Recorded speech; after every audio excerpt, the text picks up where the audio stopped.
Welcome back to another of our vlogs for Human Trafficking Awareness Month. I am Melissa Ike with the Dragonfly Home. I have with me Hallie Carr. Hello. Our sex trafficking outreach coordinator. And I have with us our special guest for this episode is Jennifer from Pivot. Hello.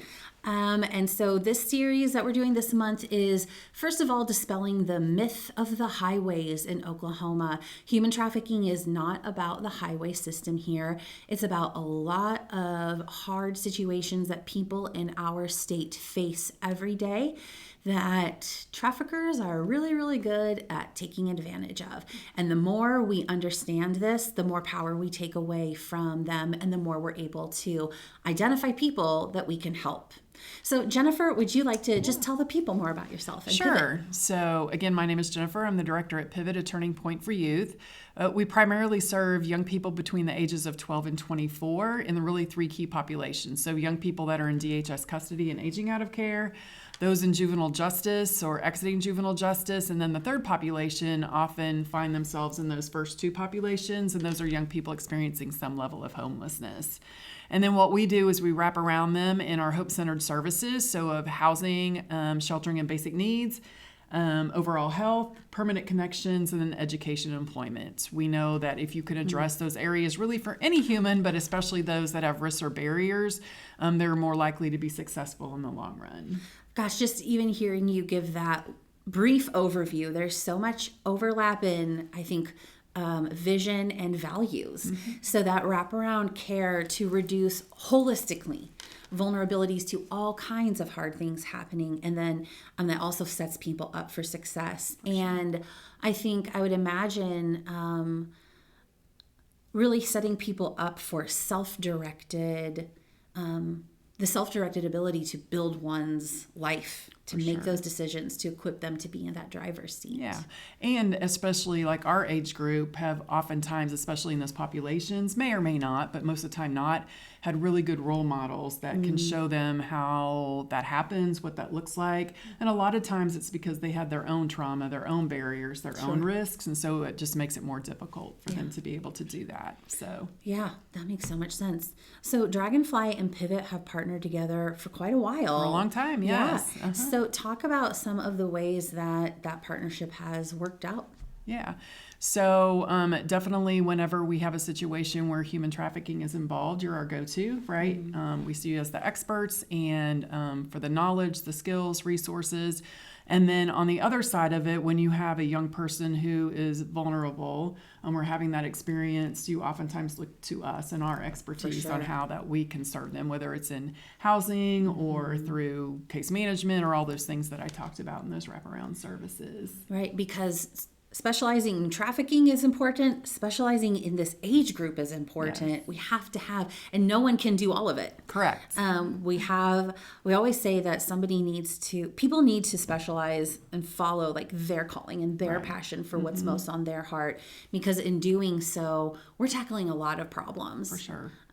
That's really cool. And now I believe Dragonfly has also done some presentations. Oh, yes, absolutely. So came over and educated our staff, helped us understand on a regular basis. Anytime I see Dragonflies presenting, even if I've heard it 10 times, I still go. Oh, that's nice. Whether it's Whitney, I think I saw you present at recently and that sort of thing, just because it's good information to hear it over and over. Right. And then things change, things are new, but just really that clear understanding. And we want everybody on the front lines who are interacting with their clients, and also things like our receptionists, they need to know. Absolutely. And so really coming to an all staff, those sorts of things helps educate us all. So. Yeah. Well, it's interesting you were talking about how things change. I would think, especially with youth being targeted by traffickers through like social media apps, dating apps, those kinds of things. Video games. Video games. Absolutely. Like what are some, just in the time that you've been with Dragonfly, I imagine you've seen some of that develop.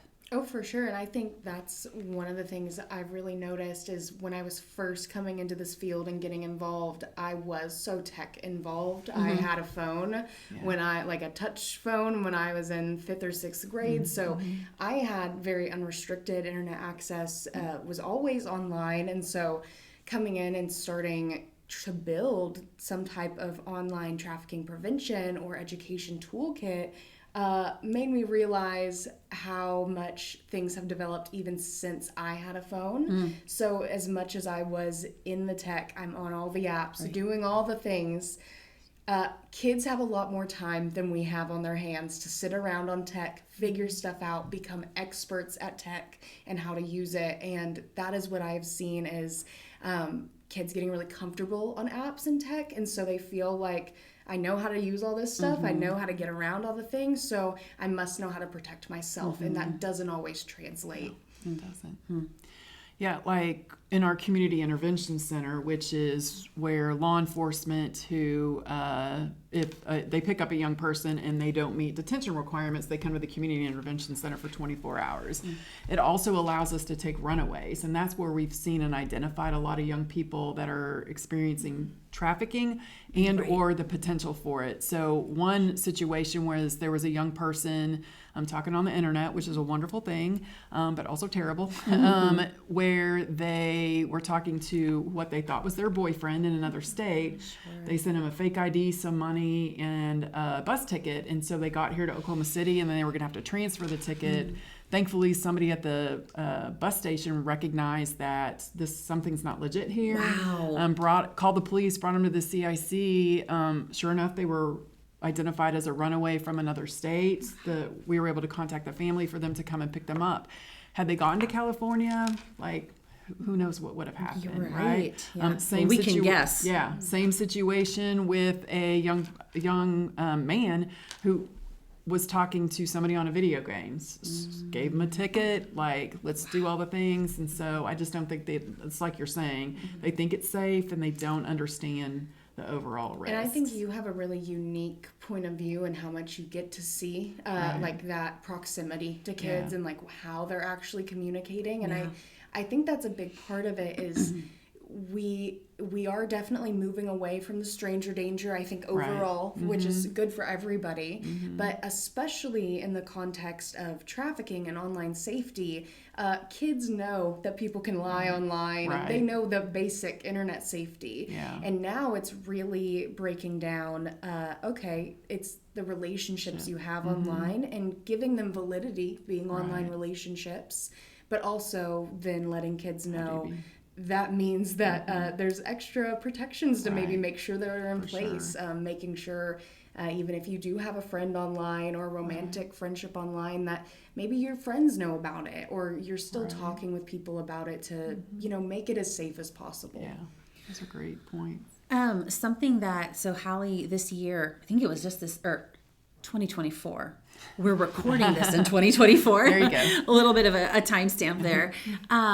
Developed a youth-specific brochure. And one of the things in there that I love is the section called charming or alarming. That's like our favorite little phrase now. I like that. That came from your mother. My mom, I want to use that. Great. When I was dating in high school, she was like, are they charming or alarming? Love it. So now we're just capitalizing on that. There you go. But it's just exactly what you're talking about. You both mentioned it. So like, is it charming if someone showers you with gifts and helps you travel and, oh, they sent me a bus ticket. That's so romantic, or it's such a good friend. Or like saying I love you really, really fast, being super jealous, wanting to know where someone is at all times. And I mean, you've presented to a number of younger kids who thought, oh, that's all super charming. That's for sure. My favorite to see the room, because the boys at that age are normally like, ooh, cooties, alarming. And the girls are like, no, it's so cute. Yeah. It's charming. Yeah, but it's so, I feel really passionate about it because those were the things that like I knew growing up that I thought were charming. Like I very that much meant love. As much as I understand victim services and victimization, even my thought process of what was romantic and healthy did not align with that education yet. Well, and you're adding the biology of that developmental stage and all of it. And so you confuse like feelings for facts and those kinds of things. So we also restructured our overall like we do a universal screening on every young person that comes in, no matter where they came in. And it used to be like, have you experienced human trafficking? And I'm sure people are like, everyone's like, absolutely never not. not. Right. But like, have you done this for food? Have you Yeah. been asked to do this for food or for shelter or for whatever, to really get to the heart of, because I think most of the time, if you just flat out ask somebody that question, they're going to say no. Right. In our experience, almost no one that we have helped knows already that trafficking was a part of their experience.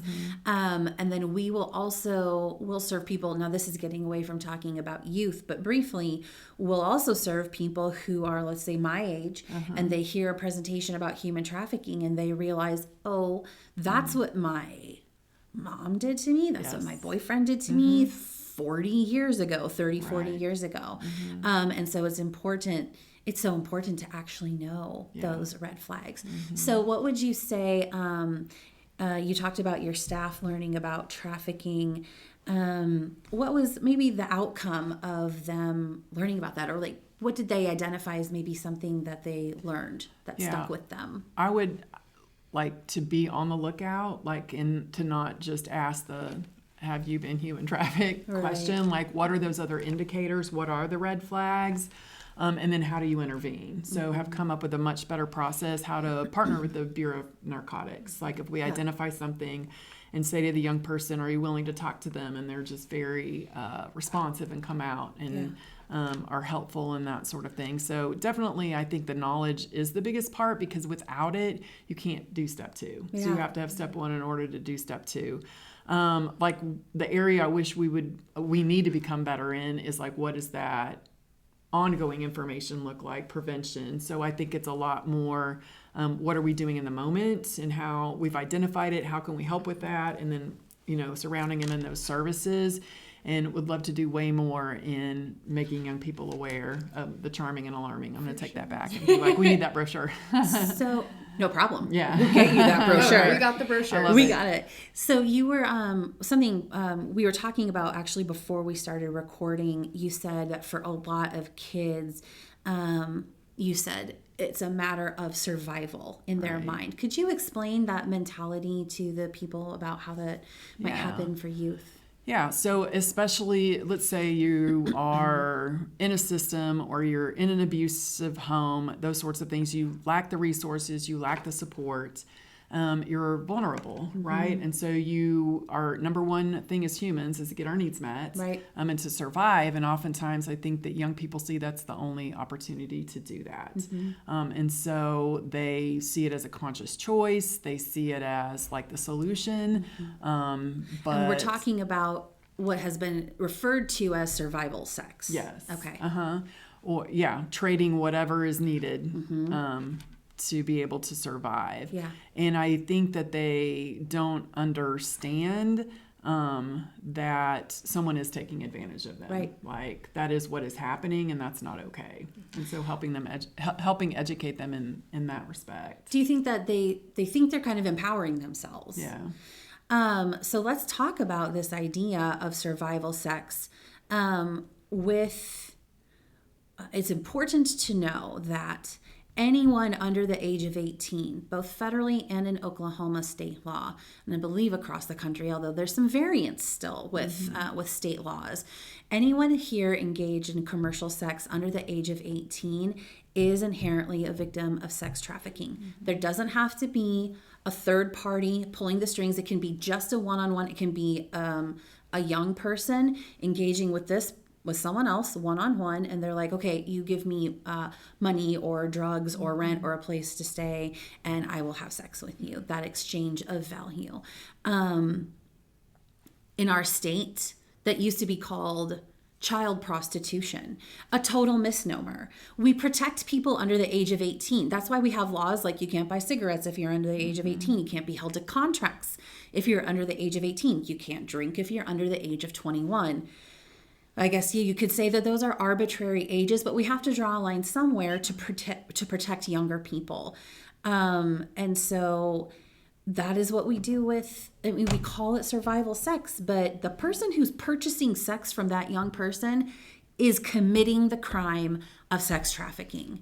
And actually, in the state of Oklahoma, just at the beginning of 2024, finally, after years of advocates working on this, the term child prostitution was changed to child sex abuse in Oklahoma statutes. And it's probably going to take a while culturally for people to stop using the term child prostitution. There's literally no such thing.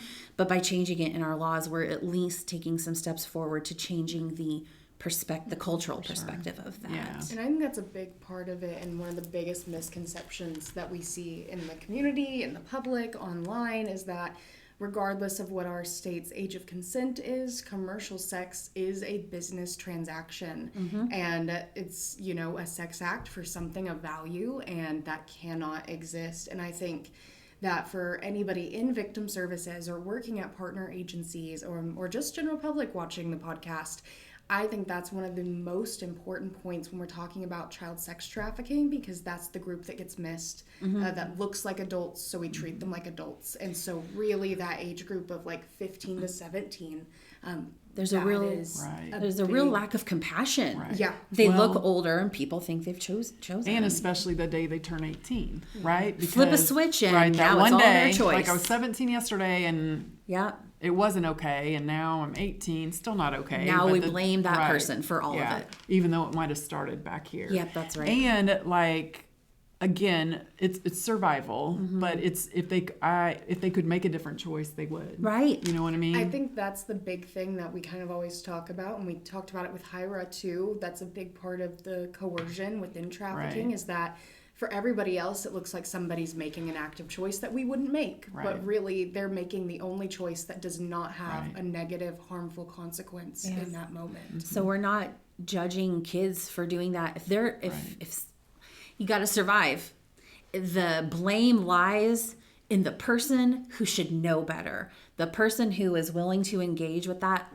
They could instead help the person, but instead, nope, they're going to take advantage. And then we've talked about the survival sex. We've talked about how this can look.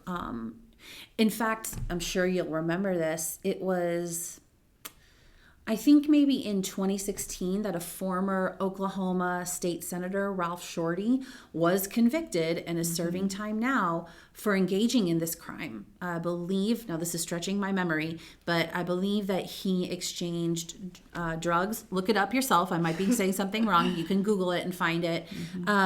Believe that there was at least one known incident where he was caught exchanging drugs for sex with, I think, an older teenage boy. And so that's what that looked like. There was no third party pulling the strings, but that can look like that. Right. You can also have this situation of a trafficker selling them to someone, in which case the trafficker and the purchaser are both guilty of the crime of sex trafficking. And I think that is so important for us to give those examples and talk about the ways it can actually look, because that's what doesn't exist. If you watch movies or you go online, this is obviously kind of an uncomfortable topic. It's heavy. So, you don't see the movies where it's a parent trafficking a child. Right. And you don't see that storyline on social media. But it's real. For the people that are experiencing trafficking, they will never see their story represented unless we talk about it and have those a little bit uncomfortable conversations. Something I want to ask you about first is, I have one question I'm going to ask, and then I want to move into how there is so much hope available. But before we get to the hope, I have this question first. So you talked about different red flags that your staff sees. Do you feel comfortable discussing what are maybe some of the red flags that you see the most here in Oklahoma? I would say definitely runaway is sign number one. Like if you're out there in the wind, you're surviving somehow. So I would say that's probably the number one thing that we see. Others, I think, is if you can ask those questions in that screening pretty clearly and have a good connection with someone, and that they'll be open. So I think that's another. When you help them recognize, hey, if you did this, then we can have another conversation. So I think that's a way to identify some of those. I mean, when they come to our community intervention center or even our shelters or that sort of thing, if they've been involved in the justice system, sometimes the charges that they pick up. Yep. So like, where were they? Where were they found? So it could be location, could be the charge, that sort of thing. So it's really looking at the whole picture of what's presented, and keeping that in mind and looking for whatever that might be. So if they were picked up, let's say, in an area where there are a lot of hotels, maybe, or certain... We've had that. Okay. In the room of a hotel. Got it. Where another crime was committed and that sort of thing. There you go. So even very hyper specific. Yes. Okay. That's interesting. Yeah. And then something else that we have spoken about in other episodes is the importance of your staff being able to build trust and showing compassion. What's been your experience with how that is really critical? It is. So we're a trauma-informed and responsive agency, and so we utilize TBRI just as our overall framework. What's TBRI? Trust-based relational intervention. Okay. And it really is, the basis is you have to have a connection before you can do anything else, which makes perfect sense. Yeah. Who wants to be told what to do by somebody they don't even know, and that sort of thing. So we do that in a lot of different ways, like meeting those basic needs immediately. So like, have you eaten? Do you need to, is it rest that you need? Or what are your basic needs? So we need to fulfill those first, and we try to do that within the first hour. I mean, depending on what program, that sort of thing. So meeting those. I think when you're able to meet someone's basic needs, it shows that they're seen and valued. Yep. Because I didn't ask you a lot of questions first. I asked what you need. And I think so that's really important.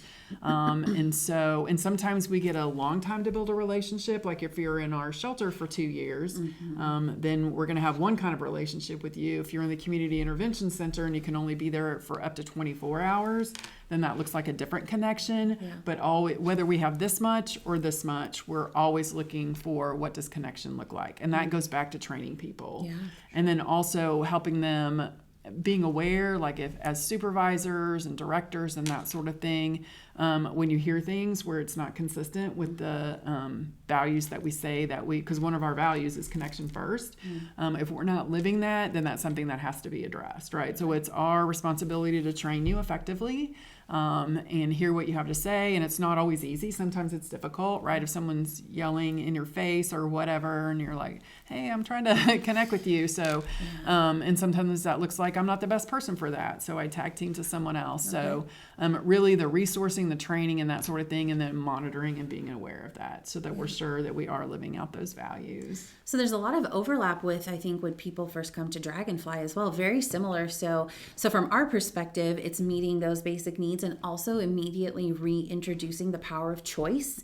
So, and I imagine a lot of the people you serve have experienced this as well. The power of choice being completely taken away. That's something very common in trafficking. Yeah. So if someone is being trafficked, like when or if they eat, sleep, go to the bathroom, all those basic needs, may have a choice of those being met. And so then if you're like, what would you like to do with the rest of your life now? You are now able, what are your hopes and dreams? And you can't, you have to go like this whole path, right? Sure. Whether it is this much time or this much time, that's so similar. So like, for example, if someone comes to Dragonfly, they can choose a snack, they can choose a drink, where they want to sit. Those very simple first steps are so crucial. Yeah. And then how is somebody supposed to dive into, listen, if I'm hungry right now, and I have to think about something that's difficult, that's hard for me, you know? And so how do you expect somebody to dive into some of the hardest moments of their life in a situation where they're still pretty vulnerable with a bunch of strangers, if you don't have those basic needs met? Sure.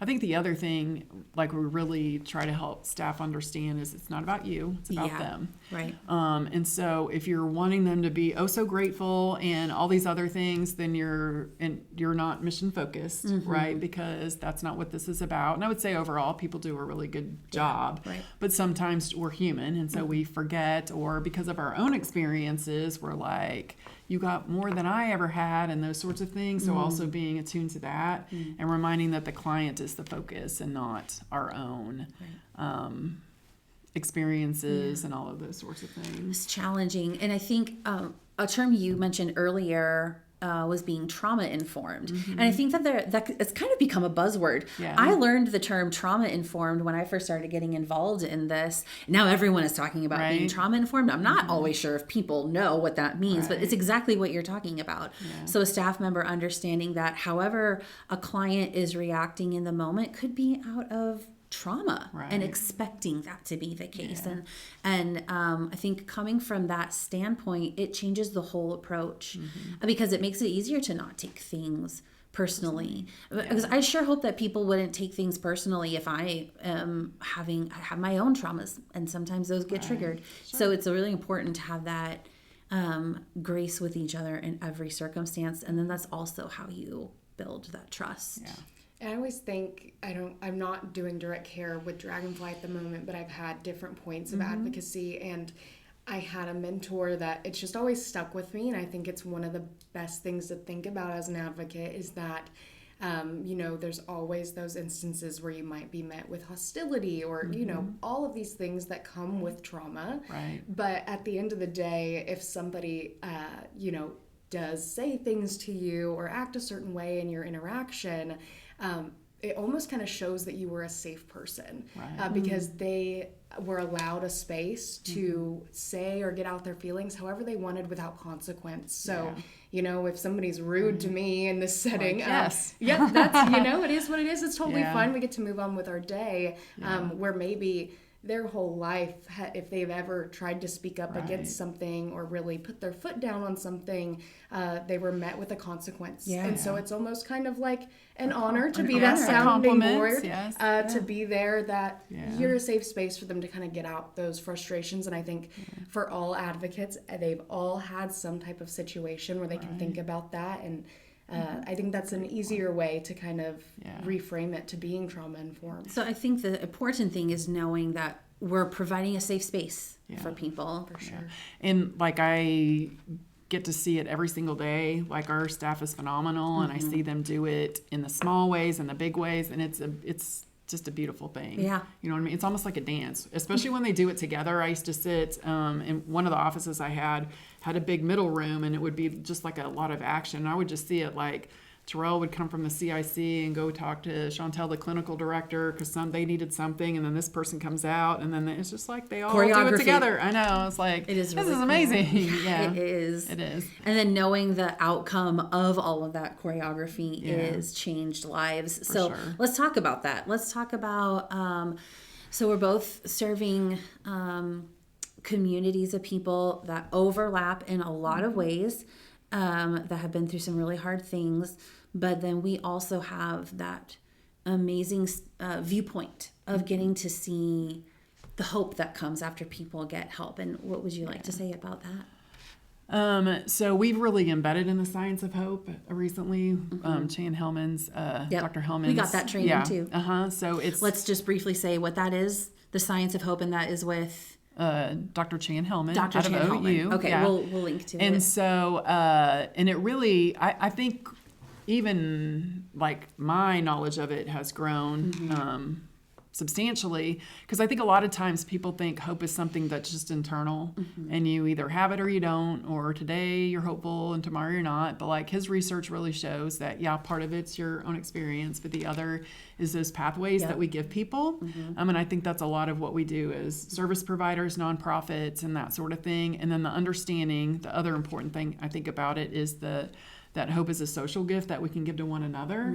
And so if you really truly believe that and embrace it, then every interaction you have with someone, you could see it as, I have an opportunity to share hope with them, right? And so you see them as possibility, as creating a pathway, as not every day's great, but it doesn't mean that it's the end. You know what I mean? It's like endless opportunity. And that sort of thing. So that's been great. I do think like if you can help people identify that there is hope and they can feel it, but for sure think it, it really sets the stage for how growth can occur. Right. You know what I mean? So in this training, what Jennifer's talking about with the pathways is, so what we would do at Pivot, at Dragonfly, is by building these relationships of trust, identifying someone's needs, from a different way from the predatory people who identified those needs to get something from that person.